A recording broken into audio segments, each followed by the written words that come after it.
وہ تو احساس ہونا ہی چاہیے ایمان والے کے لیے. لیکن ایمان والے کا اس کا مقصد، وہ تکلیف کا مطلب یہ نہیں کہ یہ ایمان والا ہے، پتہ چلا آیا چوری کرا، لوگ دوڑے مارنے کو، ارے اپنے والا ہے کہ چلو بھگا دی، ادھر سے پکڑے پیچھے کے دروازے سے اس کو بھگا دی.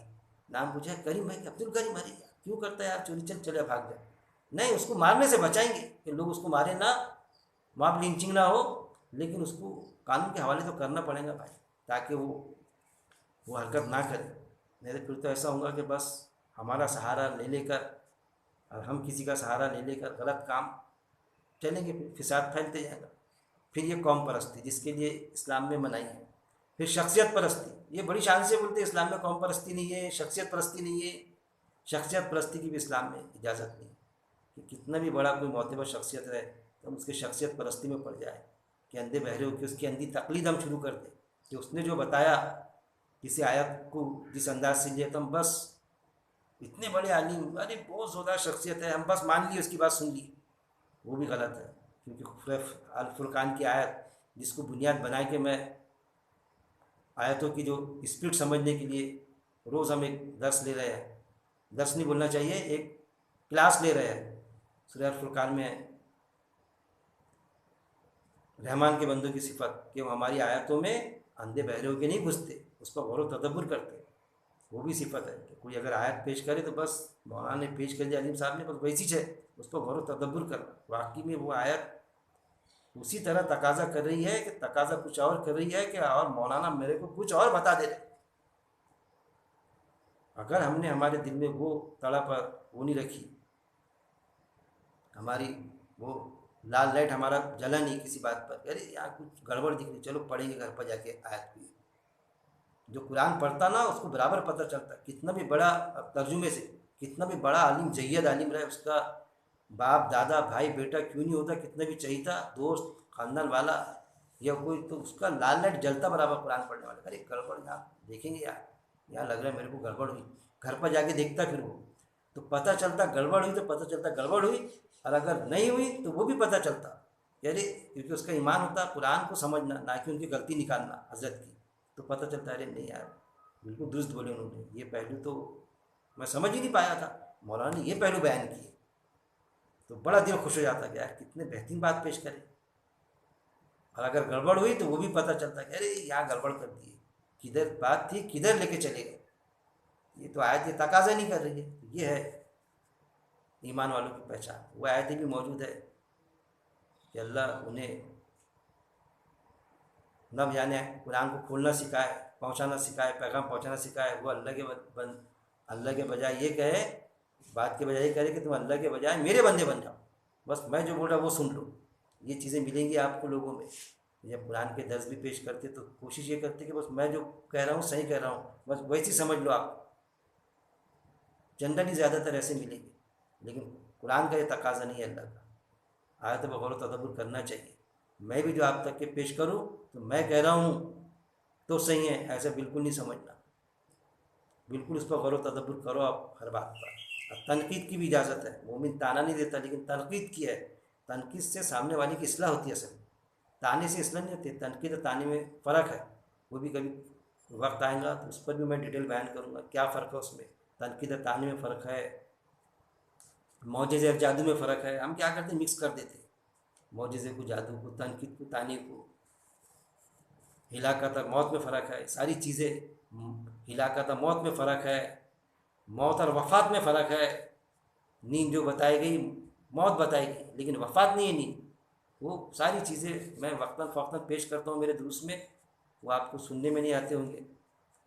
اسپیشل بھی کریں گے، اس پر بھی ایک کلاس لیں گے. پھر کیا قوم پرستی نہیں ہے، شخصیت پرستی نہیں، اور پھر گرو عصبیت بھی نہیں ہے اسلام میں کہ بس اپن جس جماعت سے جڑے ہیں تو وہ جماعت صحیح ہے کر کے، اور دوسری جماعت کا کوئی بانی رہا، دوسری جماعت کے لوگ رہے وہ غلط ہے. کوئی بات آتی ہے ہم سے تو ہم کو ایسا لگتا ہے کہ ارے یہ بات اس پلیٹ فارم سے آئی کیا، اس جماعت سے، ارے نہیں غلط ہے، صحیح بھی ہے تو غلط ہے. اور ہمارے پلیٹ فارم سے اگر غلط بھی ہے، نہیں کہاں سے، ہم جس جماعت سے جڑے وہ مولانا نے بولے کہ ارے نہیں غلط ہی نہیں بولتے وہاں، میرے کو معلوم ہے. یہ گرو عصبیت ڈیٹ از کارڈ گرو عصبیت، اس سے بھی منع فرمایا کہ بس میرا گرو صحیح ہے کر کے. اصل میں کیا ہے یہ اجتماعیت یہ پلیٹ فارم ہے.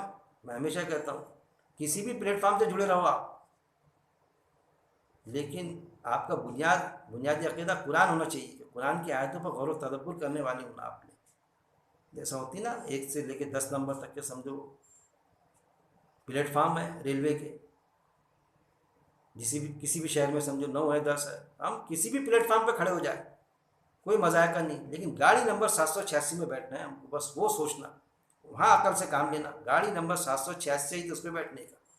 ایسی بالکل یہ چیز ہے. قرآن میں تو کوئی 786 نمبر ہے نہیں، لیکن جو ہمارے نظروں میں ہے نا، اس لیے میں مثال بیان کرتا ہوں. 786 کیا ہے؟ قرآن. اللہ کی رسی کو مضبوط سے تھامے رکھنا، مطلب قرآن کو ڈھونڈ رہے پوری جگہ اللہ کی رسی کہاں ہے؟ ارے اللہ کی رسی تمہارے پاس میں ہے بھائی، مضبوطی سے تھامے رکھنا، کبھی گمراہ نہیں ہوگی. کسی بھی جماعت جو پلیٹ فارم ہے، اللہ کی تو اللہ نے 2 جماعتوں کا تذکرہ کیا قرآن میں، حفظ اللہ حفظ الشیطان، ایک اللہ کی جماعت اور ایک شیطان کی جماعت. اور شیطان کی جماعت کے کئی فرقے، اللہ کی جماعت کے کوئی فرقے نہیں. تو ہم یہ جو اجتماعیت ہے تو ان کو کوئی شیطان کی جماعت نہیں سمجھنا ہم نے، یہ ایک پلیٹ فارم ہے، کیونکہ ان کا نظم العین قرآن ہے. کسی بھی اجتماعی سے پوچھیے آپ کہ بھائی آپ کا قرآن پر ایمان ہے، تو بولیں گے بھائی کیسی بات کرے، قرآن پر ہی ایمان ہے ہمارا، اس میں پوچھنے کی کیا بات ہے؟ کہ قرآن کے حساب سے میرے کو تم برابر گائیڈ لائن کریں گے؟ ہاں قرآن کے حساب سے ہی کریں گے، باقاعدہ ایسا، اور قرآن ہی بنیاد رہتا ان کا. لیکن اب اس میں سے نکلتے، ہر اجتماعیت میں آپ کو صحیح لوگ بھی ملیں گے کہ جو باقاعدہ ایز پر قرآن انسٹرکشن چلتے، اور ایسے بھی ملیں گے جو قرآن کی آیتوں سے ادھر ادھر بھاگ کے اپنی بات بھی پیش کرتے، ذمہ دار قسم کے، یہ جو قرآن سے ہٹ کے بات پیش کرتے تھے. اور ایک عام انسان سننے والا وہ قرآن کے مطابق اپن بولو اس کو بھائی یہ ہو یار مولانا نے میرے بھی سمجھ میں نہیں آیا، باوجود اس کی کوئی اجتماعی سے جڑا رہتا ہو، لیکن میرے بھی سمجھ میں نہیں آیا یار وہ کیسا پیش کرے. اب کیا بتانا یار، اپنے کو تو کام کرنا ہے، جہاں قرآن کی بات ہے تو اس سے متفق ہو کے میں کام کرتا ساتھ میں، تو غلط نہیں ہے. یہ پلیٹ فارم ہے. اب اس میں سے یہ ساری اجتماعیت جو ہے 3 رہے 4 رہے 10 جماعتیں کیوں نہیں ہوتی، وہ کسی بھی اجتماعی سے جڑ جائیں ہم، یعنی کسی بھی پلیٹ فارم سے جڑ جائے لیکن قرآن کے مطابق کرے، تو ہر جماعت میں آپ کو کہیں پر 5 10 25 500 10 20 ایسے ملیں گے لوگ جو قرآن کے مطابق جڑے رہیں گے اس اجتماعیت سے، وہ بھی ملیں گے، بالکل ہے وہ. تو دراصل وہ ہے نا، کہیں سے 2 کہیں سے 5 کہیں سے 10 کہیں سے 25 100 150 ہزاروں لاکھوں کی تعداد میں اجتماعیت، لیکن اس میں سے جو چند لوگ قلیل تعداد جو رہیں گی 2 4 5 10 15 20 جو بھی 100 200 500، وہ اصل میں اللہ کی جماعت ہے، وہ ہے اللہ کی پارٹی. بات سمجھیے، وہ اللہ کی پارٹی کے لوگ ہیں کہ جو ایک پلیٹ فارم سے جڑ کے کام کر رہے ہیں. جب ان کو کام کرنا وہاں پر مشکل ہوتا کہ جو کام نہیں کرنے دیا جاتا، تو پھر وہ تو وہاں سے نہیں نکلتا، وہ خود اجتماعی اس کو نکال دیتی، کیونکہ قرآن کے علاوہ قاعدے وہ فالو نہیں کرتا، تو وہ باقاعدہ اس کو نظر انداز کر کے نکال دیتے اس کو. تو وہ بھی قرآن میں آیت موجود ہے ابراہیم السلام کے بارے میں، سب سے کٹ کے ایک اللہ کا ہو گیا تھا، جو شرک کرنے والا بالکل نہیں تھا. تو ہم نے بھی کوئی کمپرومائز نہیں کرنا، کتنی بھی بڑی جماعت ہے، کتنی بھی بڑے لوگوں کی تعداد رہے اس میں، نو کمپرومائز قرآن کے معاملے میں. قرآن کی کوئی آیت کی جو اسپرٹ کو ہم سمجھ گئے، تقاضے کو سمجھ گئے، تو وہاں پر ڈٹ جانا کہ نہیں یہ تقاضا ہے، میں تم کو کیا کرنا ہے کرو، لیکن میں تو اسی طرح سے سمجھوں گا، اس آیت کے مطابق عمل کرو. ارے نہیں بھائی ایسا ہے تو آپ یہاں آنا چھوڑ دو، یا آپ پھر اپنا دیکھو. تو اپنا دیکھیں گے نا تو پھر بتایا گیا ایک فریق، ایک اکیلے بھی ابراہیم السلام کیا تھے، فریق سے فرقہ بنتا. تم اکیلے ہیں تو پھر تمہاری اجتماعیت بنے گی، پھر ایک جگہ ہزاروں سے مجمع ہے، 5 لوگ ہیں، اگر 4 لوگ ہیں قرآن کی بات پر ہے، تو وہ اجتماعیت اللہ کو قلیل تعداد بہت پسند ہے، آیتیں موجود ہیں. اس طرح کی اسپرٹ ہمیں ہونا چاہیے کہ گھبرانے کی کوئی ضرورت نہیں کہ تعداد کم ہے ہماری قرآن والوں، یار کم ہی رہیں گی، قرآن سمجھنے سمجھانے والوں کی تعداد کم ہی رہیں گی. اسی لیے تو قرآن میں آیت ہے، اللہ کہیں گا دوزخ سے کیا تو بھر گئی، تو کہیں گے نہیں اور آنے دو.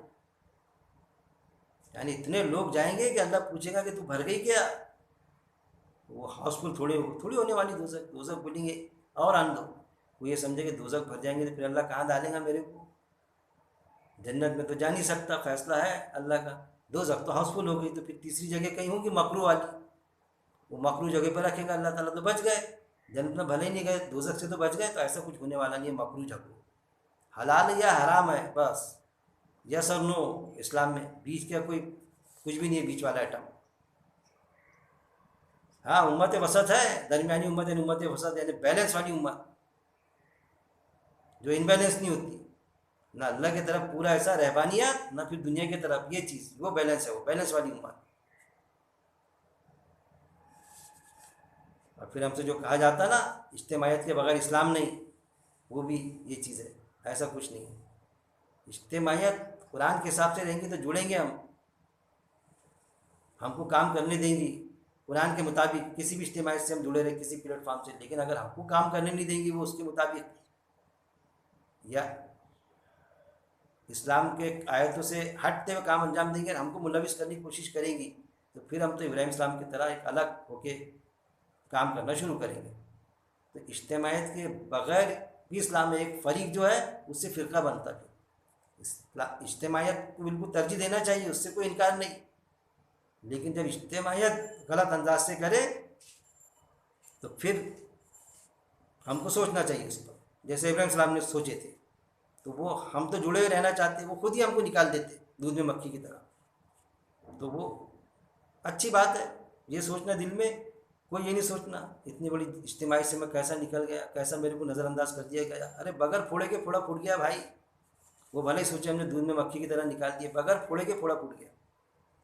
مسجد میں نماز پڑھنے دیا جاتا تو جاتے، اگر قرآن والوں کو سمجھنے سمجھانے والوں کو منع کر دیا کہ بھائی مسجدوں میں آؤ مت نماز پڑھنے، تم آنا نہیں، تم مسجدوں میں، جیسا مسجد میں درس قرآن دینے کے لیے منع کیا گیا، جاتا کبھی یہ بھی ہوتا، تو نماز پڑھنے کے لیے تو نماز گھر پہ پڑھیں گے، وہ رہے گا نا ایک اللہ کے پاس میں کہ اللہ ہم کو آنے نہیں دیتے تھے تو ہم نے گھر میں پڑھی، تو اللہ تعالیٰ انشاءاللہ وہ اجتماعیت کا ثواب دے دیں گا۔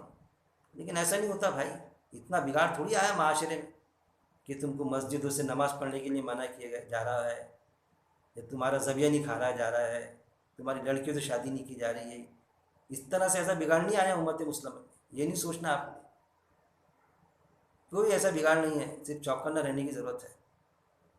یہ چیز کو جو میں کہہ رہا ہوں، ہر چیز اپنے، ہر انسان جو ہے، ہر مومن مسلم اس چیز کو محسوس کر رہا ہے اصل میں کہ گڑبڑ تو ہو رہی ہے کہیں نہ کہیں، لیکن کوئی بولنے کو تیار نہیں، کوئی اس پوائنٹ پر تربیت کرنے کے لیے تیار نہیں معاشرے کی، وہ بھی ایک چیز ہے۔ بس انسان اپنی جتنی استطاعت ہے بات پیش کر سکتا، تربیت اب معاشرے کا بگاڑ ہر انسان کو اپنے تک نکالنا ہے۔ پھر اس طرح بھی نہیں ہے بھائی کہ مکے میں اگر انتقال ہوا تو ہی جنت میں جائیں گے، یا مسجد میں انتقال ہوا مرے تو ہی جنت میں جائیں گے، یا تسبیح کے دانے گنتے ہوئے انتقال ہوا تو ہی جنت میں جائیں گے، اور اگر کسی دوسری جگہ انتقال ہو گیا، لیٹرین میں انتقال ہو گیا، سڑک پر ہو گیا، اور کہیں ہو گیا، تو جنت میں نہیں جائیں گے۔ رمضان المبارک میں انتقال ہوا، موت آئی، وفات ہو گئی تو ہی جنت میں جائیں گے، یا پھر کتنے بھی غلط اعمال کرو اور رمضان میں وفات ہو گئی، انتقال ہو گیا تو جنت میں جائیں گے، ایسا بھی کچھ نہیں۔ غلط کریں گے تو پھر رمضان مہینے بھی میں مرے گا تو پھر دوزخ میں جائیں گا بھائی، یہ بھی ایک عقائد ہمارے بنا کے رکھے۔ لوگ سمجھتے کہ رمضان میں دوزخ کے دروازے بند ہے، اب جو مرے گا تو جنت میں جائیں گا ڈائریکٹ، ایسا کچھ نہیں ہے بھائی۔ اس وقت کے کافر مخالفین اسلام کے کہاں تھے؟ مکے میں انتقال ہوا ان کا، مرے مدینے میں مرے، تو کیا وہ جنت میں چلے جائیں گے کیا؟ یزید کہاں مرا؟ اور کئی ملتے ہیں ہم کو وہ ساری چیز کہ مسجد میں تسبیح کے دانے گنتے گنتے مر گئے، نماز کی حالت میں مر گئے تو جنت میں چلے جائیں گے، ایسا کچھ نہیں۔ اعمال درست ہونا چاہیے، نیک عمل کرتے کرتے مرا گا، اگر وہ شہید بھی ہوتا ہے، قتل بھی ہوتا ہے، لیکن اس کا دل میں یہ تھا کہ لوگوں کو دکھانے کے لیے کہ میں کتنا اسلام کے لیے یہ ہوں، اور قتل ہو گیا وہ، یا کسی اپنی معشوقہ کو بتانے کے لیے کہ دیکھو میں کتنی اسپرٹ لگتا، دکھاوے کے لیے کرا، تو وہ شہادت کا مرتبہ نہیں ملے گا اس کو۔ شہادت یعنی گواہی، شہادت کے معنی یہ نہیں کہ قتل ہونا، یہ ساری چیزیں ہے۔ پھر یہ بھی سوال پیدا ہوتا، علماء حق اور علماء سو جب موجود ہے تو اس کی پہچان کون کرائے گا؟ جو میں نے بتایا آپ کو، کیا علماء حق اور علماء سو موجود ہے جیسا علماء بتاتے ہیں، تو کیا پہچان بھی وہی کرائیں گے ہم کو؟ ارے پہچان ہم کو کرنا پڑیں گی بھائی، کون حق ہے اور کون سو عالم۔ ان سے پوچھیں گے تو ہر کوئی ایک دوسرے کے مخالف ہونے کے بعد میں بھی، ایک دوسرے کو کافر بولنے کے بعد میں بھی ہر کوئی یہ بتائے گا ہم حق پر ہیں۔ ایک پلیٹ فارم پر بیٹھ جاتے ہیں سب، جو ناحق پر رہتے ایک دوسرے کے لیے سب اب حق پر ہو جاتے، اور اس پلیٹ فارم سے ایسا دیتے فتویٰ جو قرآن کی آیت کے خلاف جاتا۔ یہ بھی آپ جب قرآن پڑھیں گے تو آپ کو وہ بھی سمجھنے کو ملے گا۔ تو ایسی صورت میں ہم نے کیا لینا؟ کیا ہم علماء کے بھیٹ چڑھ جانا؟ تو اس وقت میں آپ کو وہ جو حضرت علی رضی اللہ تعالیٰ عنہ اور ابو حنیفہ رضی اللہ تعالیٰ عنہ کا جو قول ہے کہ جب بھی کسی مسئلے پر ہم کو پرابلم کریٹ پرابلم جاتا، کوئی مسئلے کا حل ہم جاننا چاہتے، ہر ایک نے اپنے اپنے مقام پہ کہا کہ جب یہ ہوتا تو میں قرآن پڑھتا تو مجھے اس مسئلے کا حل مل جاتا، میں بار بار قرآن پڑھتا وہ چیز۔ تو ان کا کیا تھا کہ وہ بار بار قرآن پڑھتے تھے تو اس مسئلے کا حل مل جاتا تھا۔ تو ہم کو کیا ہے، اگر ایسا قول نہیں ہے تو بتائیے، پوچھے کسی بھی عالم سے، بولیں گا ہے نا، تو ہم کیوں نہیں پڑھیں گے بار بار قرآن؟ ہم آیت پڑھیں گے، بار بار پڑھیں گے، تو آپ کو باقاعدہ وہ جو چیز چاہ رہے ہیں نا پرٹیکولر وہ چیز مل جائیں گی اس میں۔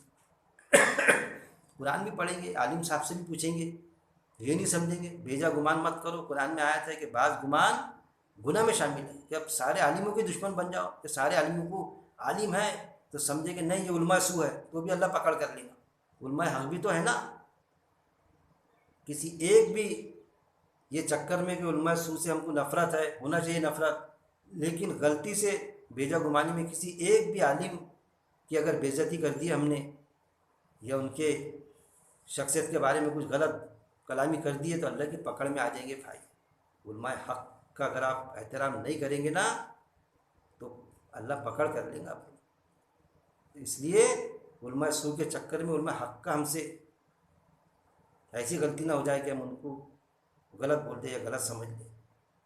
تو پھر وہ آتی، پھر وہ پویم یاد، اتنی شکتی ہمیں دینا داتا کہ من کا وشواس کمزور نہ ہو، ہم چلے نیک رستے پہ ہم سے بھول سے بھی کوئی بھول نہ ہو۔ وہ پویم یاد آتی میرے کو، بڑی پیاری پویم ہے۔ اتنی شکتی ہمیں دینا داتا، من کا وشواس کمزور ہونا، ہم چلے نیک رستے پہ ہم سے بھول سے بھی کوئی بھول ہونا۔ اتنی شکتی ہمیں دینا داتا، من کا وشواس کمزور ہونا۔ تو وہ ہے آمین کہ بھول سے بھی کوئی بھول نہیں ہونا۔ ایک علماء حق ہے اور اس کے بارے میں ہم بد اخلاقی یا اس کا نام ہم غلط انداز سے لے لیں، اللہ معاف کرے۔ اور جانے انجانے میں ہم سے کوئی غلطی ہوئی تو اس کی بھی معافی مانگے، کیونکہ جانے انجانے میں جو غلطی ہوتی ہے اللہ معاف کر دیتا ہے اس کو۔ جب آپ قرآن پڑھیں گے تو آپ میں قرآن کی آیتوں کو سمجھنے کی صحیح اسپرٹ آئے گی۔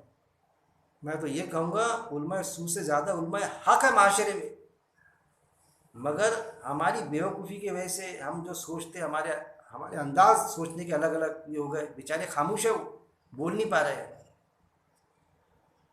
دیکھتے بس بھیر اکیلے میں ایکانت میں پوچھو تو بالکل تسلیم کرتے اس بات کو، لیکن وہی بات اگر ان سے ہم کہے کہ بھائی آپ جس اجتماعی سے جڑے ہیں تو آپ ڈائس پر رہ کے بولیے نا، وہ چیز نہیں بول پاتے، کیونکہ جانماز کا مسئلہ یہ ان کی بھی خود کے اپنے مسئلے رہتے، کسی میں وہ ہمت ہوتی بولنے کی، کسی میں نہیں ہوتی۔ معاشرے میں بھی لوگ ملیں گے ایسے کہ جو میں بات پیش کر رہا ہوں تو وہ بات تسلیم تو کرتے لیکن پیش کرنے کو تیار نہیں۔ کون معاشرے سے دشمنی لیں گا بھائی؟ ان کے بیچ میں رہ کے ان کو برا کیسا بول دیں گے ہم؟ یہ ساری چیز تو یہ برا بولنا نہیں ہے، اصل میں یہ تنقید ہے، سمجھیں میں اس چیز کو، میں بھی سمجھوں آپ بھی سمجھیں۔ بس اللہ سے دعا ہے کہ اللہ رب العزت قرآن کو پڑھنے اور قرآن کی آیتوں کو ایک ایک آیت کو سمجھنے، کسی بھی زبان میں سمجھنے اور اس پر غور و تدبر کرنے اور اس پر عمل کرنے کی اور موت تک اس پہ جمے رہنے کی میرا مالک توفیق دے۔ وآخر دعوانا ان الحمد للہ رب العالمین۔ قرآن کی آیتوں کو سمجھنے کی کلاس روز ہم لے رہے ہیں، رمضان مہینے میں وہ ترتیب شروع کی ہم نے، عربی سمجھنے کی نہیں کہ عربی زبان سمجھ جائے، قرآن کی آیت کا تقاضا کیا ہے، اس کی اسپرٹ کیا ہے اصل میں، وہ پون گھنٹے کے ایک گھنٹے کی ہم آیت لیتے ہیں، ایک دو تین چار، وہ میں نے شروع کیا ہوں، انشاءاللہ آپ بھی سنیے اس کو۔ ربنا آتینا فی الدنیا حسنۃ وفی الآخرۃ حسنۃ وقنا عذاب النار. آمین.